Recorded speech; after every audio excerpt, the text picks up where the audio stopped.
Well, tell us about some of these other all-stars that you got lined up here. It's a 16-song track, so amazing people on here. I mean, you don't need anyone but yourself, but you have nice special guests on here. Well, yeah, it was real serendipity how this album came together.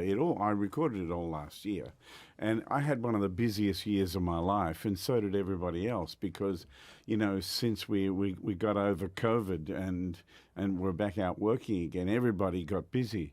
But it was just really fortunate, you know, people like Billy Strings and Molly Tuttle and you know, Yorma's track and Little Feat, Nitty Gritty, all those people. Everybody's touring, but they just happened to come through Nashville, and I was able to get them in the studio. You know, Billy came in, and we cut the Doc Watson tunes, the first take, and then he left, and then Molly came in a little later, and we cut her track, first take as well. You know, the artists of that level are that good. Yeah. You know. You get a good sound on your guitar and on your voice, and you can just do it, you know. And speaking, you mentioned Billy Strings, of course. He goes through a lot of strings. He does, I'm sure. How about yourself? I'm sure you do, too. Well, I played a show last night in Grand Rapids, and it was raining cats and dogs, and it was really humid, and I thought my strings are going to be dead and everything. But they sound pretty good. I'm road testing some new Martin strings. So the thicker or thinner? I'm not a guitar player. Oh, okay. My strings are 12 to 54 is the gauge. It's called light gauge. Okay. But most people who play electric guitar would go, oh, my God, how do you play guitar with such heavy strings? But when you play acoustic, you've got to get some kind of kickback, you know, from the string. Like you can still get that kind of vocal singing sound, but in order to do, say if I was going to do something like 16 tons or something, I'd want that honky-tonk bottom end, like the bass sound from those strings. So you need them to be big and tough kind of thing, you know? Yeah. So...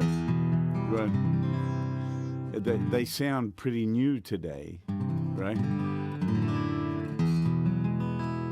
But I thought they were shot to pieces after the show last night. But it must have been my hearing that was shot to pieces. Happens to the best of us. Oh, Right? I think so. Well, tell us about the beginning growing up, and your father was an engineer, and the beginning of the guitar, he wanted to tear things apart where you and your brother just wanted to figure out how to play it. Exactly. Well, it was my mother who was the musician. Dad was a curious engineer who could fix anything, and you know, if your vacuum cleaner broke down, he could fix it. If your lawnmower broke down, he could fix it. If your watch didn't work, he could fix it. He was one of those guys. Not a bad asset there in the household. Yeah, exactly. But this is in the 50s, you know, right. So everything was a little simpler. You know, I look under the hood of my BMW, and it's just square grey boxes. That goes raw and changes gears and is amazing. But I can't do anything to it, you know.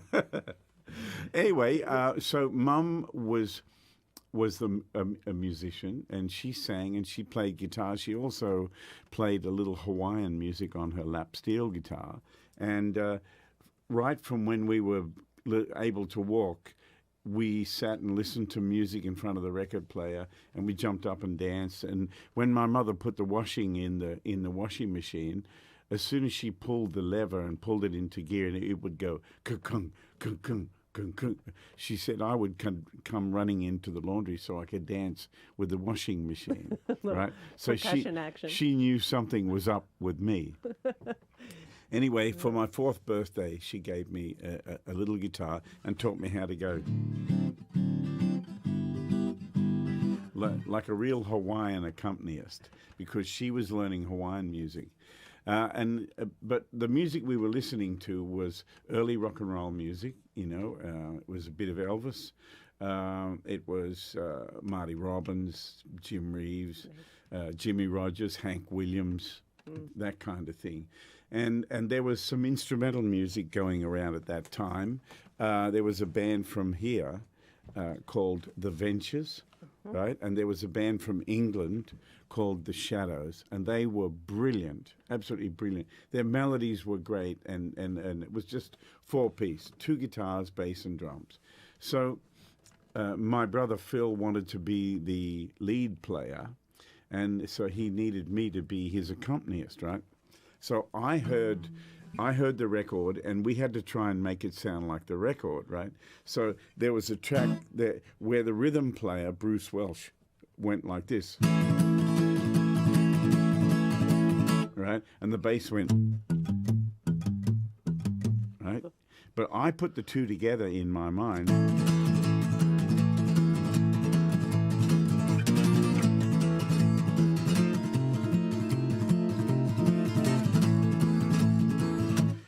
And when I did that, and my elder brother played the drums, and then Phil played the melody on top.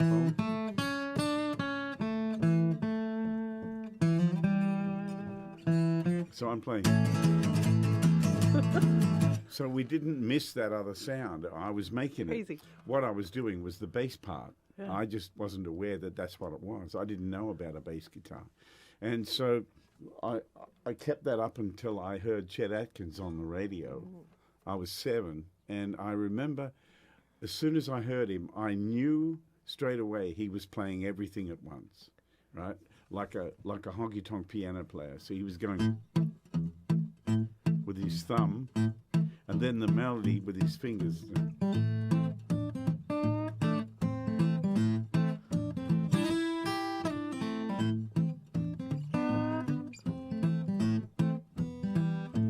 And everybody said, "Oh, it's them Americans. It's a recording trick. Don't take any notice to that." You know, but I could hear it, and I don't quite know how to explain that, but it was just a happy accident. And how old were you when you heard, or young, were you when you heard Chet Akins? 7.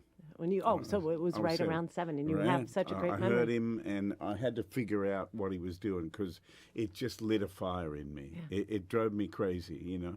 But in the meantime, I was still playing all the rhythm parts for my brother, who was playing all the songs, and that band kind of grew, and we sold our house and bought a couple of cars and a tent and stuff like that. And The family band that you went out on the road with. yeah, young. that's the Emmanuel Quartet. We started touring in late 1960, Wow. and my dad passed away in early '66, and so we came off the road for a while, and then we got a job with another touring show and went back on the road, and then the government forced us off the road. There was the Child Welfare Association in Australia thought that we were being, slave labor, that we were being exploited for money.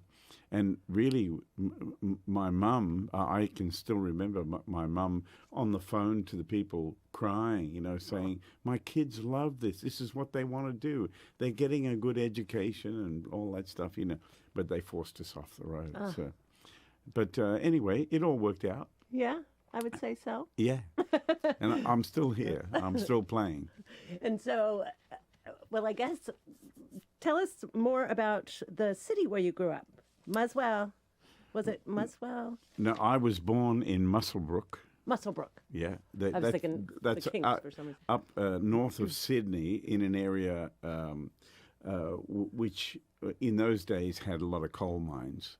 And my father worked in the open cut coal mine there. And that's where I was born. But we quickly moved to another area, which is close to our country music capital called Tamworth in Australia. And that's where we started playing music. But I've never lived anywhere for too long, I lived in Sydney from 75 to 1990, and then I moved to Melbourne, and I lived there to 98. Then I moved to England. I lived in England until 2003. Then I moved here, and I've been in Nashville ever since. Yeah.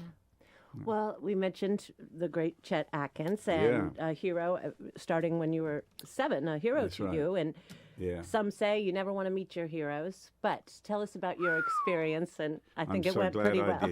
I'm so glad I did. You get people, this generation doesn't know a lot about Chet. unfortunately, because we're too busy watching other rubbish. But anyway, we won't go into that. But you know, Chet was like the busiest man on the planet in those days, and he had so many great records out there, and you know, he was the greatest recorded instrumentalist in those days. And you know, I just wanted to try and figure out what on earth he was doing, because I loved his records. His sound was great. He was always in time, in tune. His arrangements were interesting. He chose really interesting songs. And then he signed Jerry Reed, and then they made records together, and it just drove us all crazy, you know. But we learned so much from them. And if you go back and listen to Chet's records now, you got so much to learn. You know, he did so much. He was way ahead of his time. Yeah. But I wrote to him when I was a kid, and he wrote back to me. And I came here to America in 1980 to make the pilgrimage, to go to Nashville and to meet Chet. And so he had sent me his office number, and I rang, and he answered.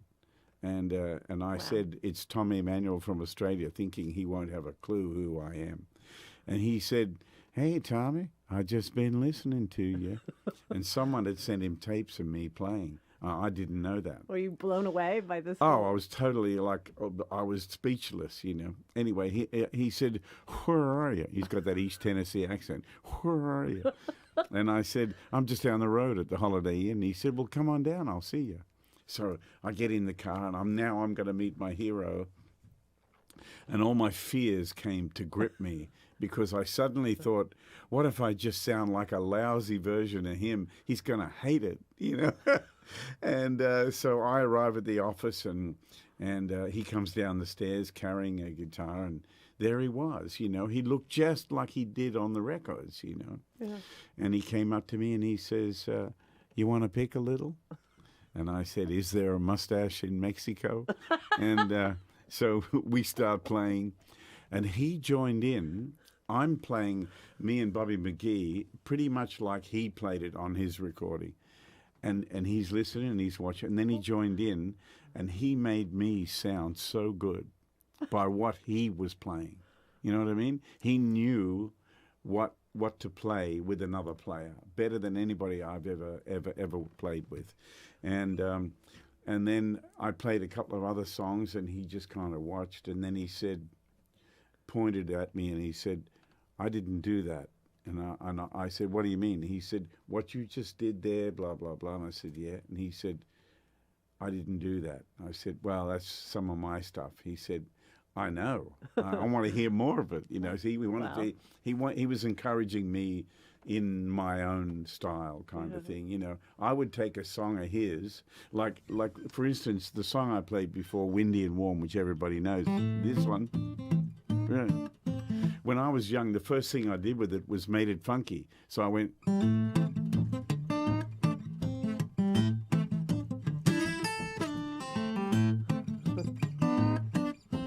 I kind of made it a little funky, you know, and he liked that. He said, "Exactly, that's what you should be doing," you know. So it was so great. And then all those years later, 1995, I was living in Melbourne, Australia, and the phone rang one day, and it was Chet, and he said, "Well, these record company people are pretty excited about you," and because we were both on the same label, we were both with Columbia, and he said, "Would you like to record together?" You know, I nearly fell over. I couldn't believe it. My hero rang me to come and work with him. So it was a great day. Was there any footage of that?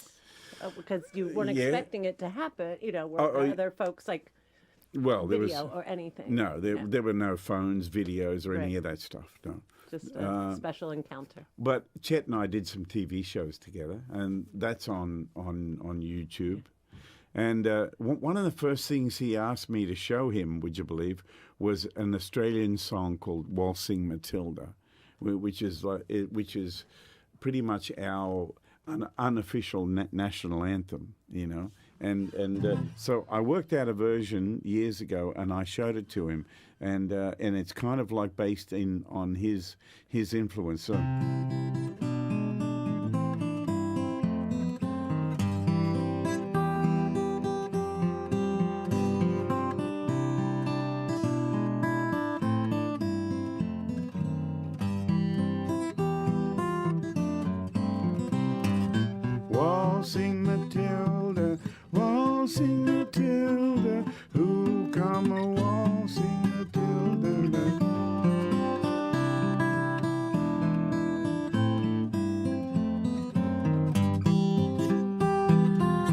Then he does this.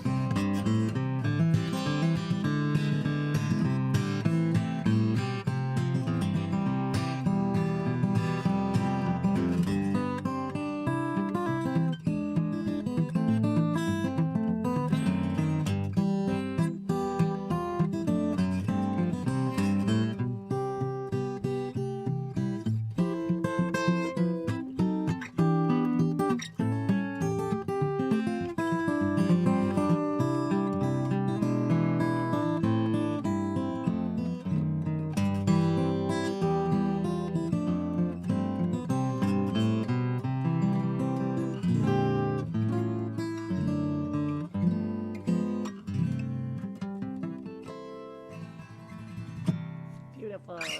It is Tommy Emmanuel joining us live from Studio A. Tonight's the show with Jorma Kaukonen at 8 o'clock. It's going to be pretty special, and it's magic here today in the studio. We can't thank you enough for being here.